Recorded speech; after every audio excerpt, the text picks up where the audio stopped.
one of the things I'm working on right now is I have a group studying fan activism, which is not the activism of fans keeping a TV show on the air, but people who start as fans and move into trying to confront social problems. Then sort of are fueled by the fantasies created by popular culture, which is where the Avatar mobilizations I was talking about earlier become interesting to me. But we're finding lots and lots of examples of this. Harry Potter Alliance is just to give you a brief one. Harry Potter Alliance started by a 20-something guy trained in social activism, but he said, when I read Harry Potter, I see the story of a young man who lived in a society where the government covered things up, where the media lied, and the school system tried to repress its students, and he organized his classmates into the Dumbledore Army and went on to change the world. So what would the Dumbledore Army do in our world?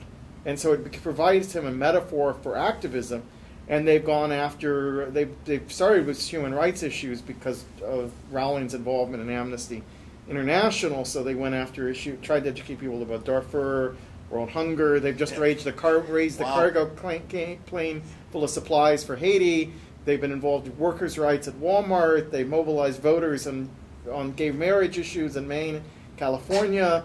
They've got 100,000 young people around the world who are involved in activism through the lens of Harry Potter. It leads one to think that, sometime in the future there'll be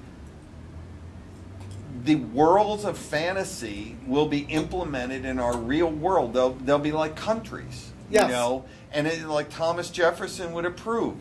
People will have said, we're now capable of writing a new scenario to live by, and this will be our Liechtenstein, and it'll be Star Wars or Avatar or Tron, and there you'll have your government and all the backstory you need to propel young people into active citizens.